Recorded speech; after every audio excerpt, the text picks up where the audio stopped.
Xiaoyan dikejar-kejar oleh Chen Yun. Namun sayangnya ketika pengejarannya ini terlihat bahwa Xiaoyan lebih lincah daripada Chen Yun. Ada pertanyaan kenapa teknik dari gerakan 3000 petir ini, gerakan 3000 kilat ini, dilihat bahwa Xiaoyan lebih cepat daripada penatua Shen Yun yang merupakan seorang Daozong bintang 4. Assalamualaikum warahmatullahi wabarakatuh. Selamat datang kembali di channel Dangu Animation. Apa kabar kalian hari ini? Kami doakan semoga dalam keadaan sehat dan bahagia selalu. Masih bersama admin Om Sambulan yang masih kembali menonton anime. Pada video kali ini kita akan coba ulas sedikit tentang Battle to the Heaven minggu kemarin ya. Episode ke-93. Ya, oke. Ada beberapa hal yang menarik diskusi di Battle to the Heaven episode ke-93 ini, diantaranya ya tentu saja pertarungan antara Xiaoyan dengan tetua dari semua keluarga Hong, dan juga perwakilan dari pavilion angin petir yang berasal dari cabang utara ya.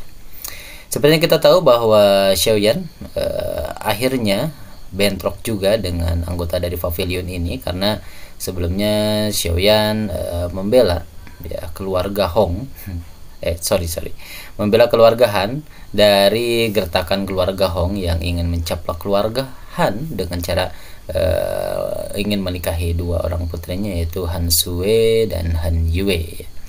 Ya, dua orang putri ini tadinya ingin dinikahi oleh Hong Chen yang di episode sebelumnya, di episode 92 kemarin, dia berhasil dikalahkan oleh Xiaoyan. Ya, sungguh sangat miris ya. Hong Chen penampilannya hanya ada di 2 episode kemarin ya, dan dia dikalahkan dengan telak ya. Namun sayangnya Hong Chen tidak menerima kekalahan, sehingga dia berlaku curang dengan menembakkan jarum petir atau panah petir dari arah belakang Xiaoyan, dan tentu saja itu membuat Xiaoyan terpaksa harus menggunakan kekuatan dari 3000 gerakan kilat yang dari awal tentu saja Xiaoyan tidak ingin menggunakannya karena takut terekspos oleh orang-orang dari pavilion angin petir. Namun sayangnya ya harus dia gunakan untuk menyelamatkan hidupnya, dan dia akhirnya terekspos dan dikejar atau dicecar pertanyaan oleh Chen Yun yang merupakan perwakilan atau salah satu tetua dari pavilion angin petir cabang utara ya. Kita lihat di episode sebelumnya bahwa Xiaoyan akhirnya dikejar-kejar oleh Chen Yun yang merupakan orang dari pavilion angin petir cabang utara ini. Dan seperti ketahui di ensiklopedianya bahwa Chen Yun ini adalah orang dari pavilion angin utara yang mempunyai kekuatan seorang Daozong bintang 4 ya. Dan Chen Yun ini akhirnya memulai bentrok ya. Dan ada hal menarik dari bentrokan pertama antara Xiaoyan dengan Chen Yun ini, dimana kita lihat di episode sebelumnya Xiaoyan dikejar-kejar oleh Chen Yun. Namun sayangnya ketika pengejarannya ini terlihat bahwa Xiaoyan lebih lincah daripada Chen Yun ya. Kita lihat ya, terlihat Xiaoyan lebih lincah daripada Chen Yun. Ada pertanyaan kenapa teknik dari gerakan 3000 petir ini, gerakan 3000 kilat ini, dilihat bahwa Xiaoyan lebih cepat daripada penatua Shen Yun yang merupakan seorang Daozong bintang 4. Sedangkan Xiaoyan yang merupakan Daozong bintang 7 itu bisa bergerak lebih lincah daripada Chen Yun. Ya. Jadi ada satu pertanyaan seperti itu, kenapa jadi seperti ini? Tentu saja ada beberapa penjelasan. Yang pertama, karena Xiaoyan ini merupakan seorang alkemis, sehingga dia mempunyai persepsi spiritual, artinya dia punya feeling bertarung atau insting yang lebih kuat daripada kultivator lainnya. Karena seorang alkemis itu mempunyai kekuatan spiritual yang lebih tinggi daripada beberapa kultivator lain. Meskipun memang kekuatan spiritual ini berubah atau bisa bertambah levelnya ketika seseorang menaikkan level kultivasinya, seperti misalkan Daohang ke Daozong itu bisa mempengaruhi kekuatan spiritualnya. Tapi sayangnya di sini Xiaoyan adalah alkemis bintang 6 sehingga level 6, sehingga kekuatan spiritualnya sangat tinggi jika dibandingkan dengan orang-orang di sekitarnya. Dan menjala kemis tingkat 6 tentu saja itu adalah hal yang sulit ya, dan masih cukup jarang atau langka di Zhongzhou, khususnya di Zhongzhou bagian luarnya ya. Belum lagi ditambah ketika awal terlihat di sini Xiaoyan hampir tertangkap ya, hampir tertangkap oleh Chen Yun. Kita ketahui bersama sebelumnya Xiaoyan bahkan ketika dikejar oleh Yun San itu dia juga hampir tertangkap, tapi Xiaoyan masih bisa mengelak. Bahkan saat itu dia masih berada di level Dadoushi ya. Tapi dengan kekuatan insting alkemisnya dia bisa menghindar, karena instingnya kuat ini bisa menghindar dari beberapa gerakan dari Yun San, meskipun pada akhirnya dia tetap saja dipukuli habis-habisan. Dan di sini juga bukan berarti yang dimiliki oleh Chen Yun ini adalah tingkat rendah dari gerakan 3000 kilat. Tentu saja sebagai penatua dia menguasai lebih dulu daripada Xiaoyan gerakan 3000 kilat ini. Namun sayangnya ketika Xiaoyan hampir tertangkap ya seperti ini, akhirnya dia menggunakan sayap dari 9 sayap surgawi ini, sayap tulang surgawi ini. Dia menggunakan sayap tulang surgawi ini yang dia dapatkan dari bangkai seorang Phoenix iblis langit. Dan dalam deskripsinya ketika Xiaoyan menggunakan sayap dari tulang iblis langit ini, maka kecepatannya akan bertambah 2 kali lipat. Ya, tentu saja di sini masuk akal ketika Chen Yun tidak bisa mengejar Xiaoyan secara langsung, sampai akhirnya penatua Chen Yun menggunakan blokade atau perisai untuk menahan gerakan daripada Xiaoyan ini. Meskipun pada akhirnya ya Xiaoyan masih tetap bebas, karena ketika dia terpojok akhirnya Xiaoyan mengeluarkan kartu truf lainnya, yaitu Seekers, sebuah boneka Dozong bintang 6 yang tentu saja kekuatannya melebihi dari Chen Yun ini ya. Lalu kenapa boneka ini bisa lebih kuat daripada Chen Yun? Padahal boneka ini tidak bisa menggunakan jurus atau keterampilan bertarung apapun, hanya menggunakan keterampilan fisik ya. Karena tentu saja tubuh dari boneka iblis langit yang dibuat oleh Xiaoyan ini adalah boneka yang berasal dari tubuh seorang Dozong bintang 7 ya. Tentu saja ini lebih kuat daripada tubuh seorang Dozong bintang 4. Meskipun pada level ini bonekanya masih di deskripsinya merupakan boneka dengan kekuatan Dozong bintang 6, itu lebih dari cukup untuk menghadapi Chen Yun yang ada di tahap kekuatan Dozong bintang 4 ini ya. Kita lihat di kekuatan sebelumnya bahwa ketika Chen Yun bertarung dengan boneka ini, dia sangat kewalahan. Dia dipukuli habis-habisan oleh boneka ini.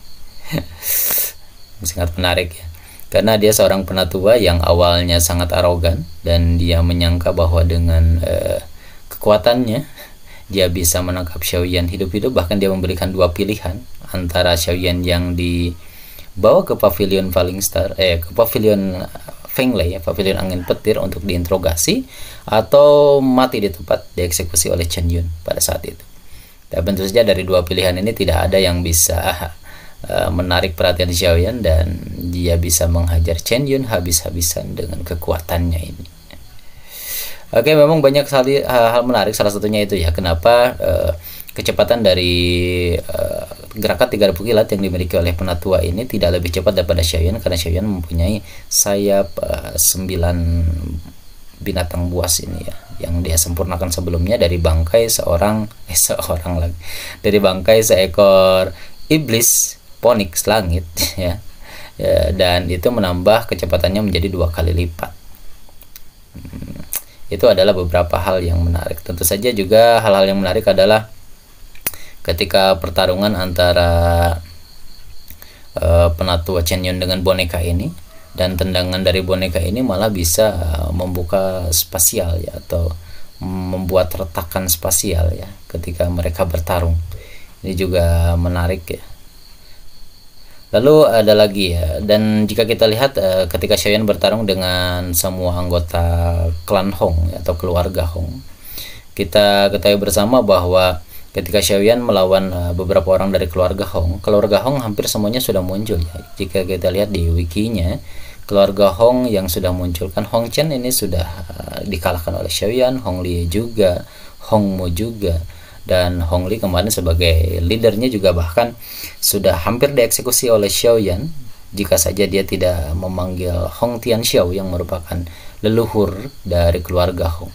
Dan leluhur dari keluarga Hong ini juga tidak jauh berbeda, dia hanya mempunyai kekuatan Dozong bintang 5, dan tentu saja itu tidak cukup untuk menakuti Xiaoyan. Meskipun dari penampilannya kemarin Hong Tianxiao datang di akhir dan tidak sampai bertarung, memang cukup ngangguk, dan ini mungkin akan ditampilkan di, bukan mungkin lagi, memang di trailer akan ditampilkan di episode ke-94 nanti. Dan seperti yang kita tahu dari beberapa anggota klan Hong yang mungkin masih bisa bertahan hidup adalah Hong Tianxiao ya, dan dia adalah orang yang nantinya melaporkan kejadian ini kepada cabang dari dari pavilion Fenglei atau pavilion angin petir cabang utara itu. Jadi nantinya di episode kedepannya tentu saja Xiaoyan akan dikepung oleh orang-orang dari pavilion angin petir utara, dimana di wiki ini akan dimunculkan 3 orang penatua lain selain dari Chen Yun yang tentunya akan dibunuh oleh Xiaoyan ketika pengejaran mungkin di episode mendatang.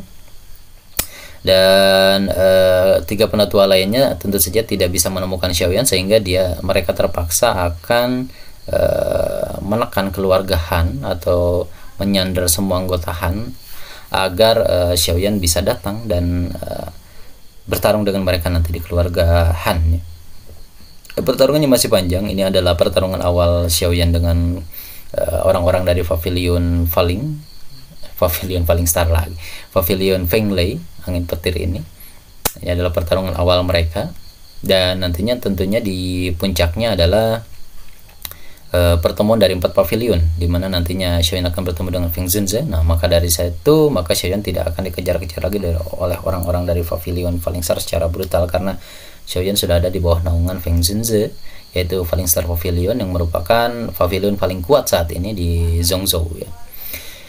Dan sebelum penampilan itu tentu saja ada beberapa penampilan yang cukup menarik, di mana di beberapa postingan Weibo Donghua Lover di sana sudah ditemukan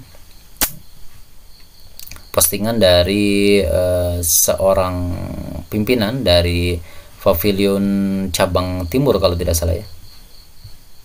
Pavilion cabang timur kalau tidak salah, kita lihat.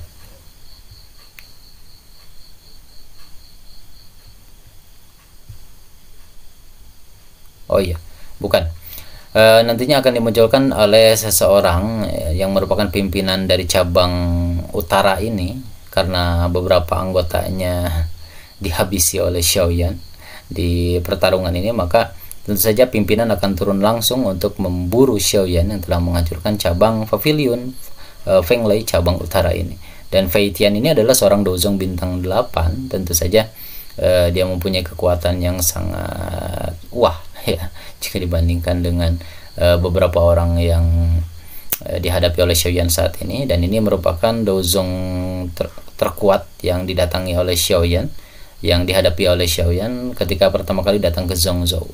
Tentu saja dengan kekuatan dari Fei Tian ini tidak membuat Xiaoyan gentar, karena dengan kedatangan dari Fei Tian justru malah menambah keuntungan bagi Xiaoyan. Oke, untuk kedatangan Fei Tian ini kita akan coba bahas di episode selanjutnya, karena cukup menarik pertarungan antara Xiaoyan dengan Fei Tian, karena pertarungan dari pimpinan cabang utara ini dari pavilion angin petir cabang utara ini tidak 1 kali, karena mereka akan bertemu itu paling banyak 2 atau 3 kali. Dan akhirnya tentu saja kita tahu akhir dari seseorang yang menentang protagonis, yaitu kematiannya. Nah, dan ini tentu saja akan panjang, bahkan sampai ke pertemuan 4 pavilion nanti Xiaoyan akan bertemu lagi dengan Fei Tian.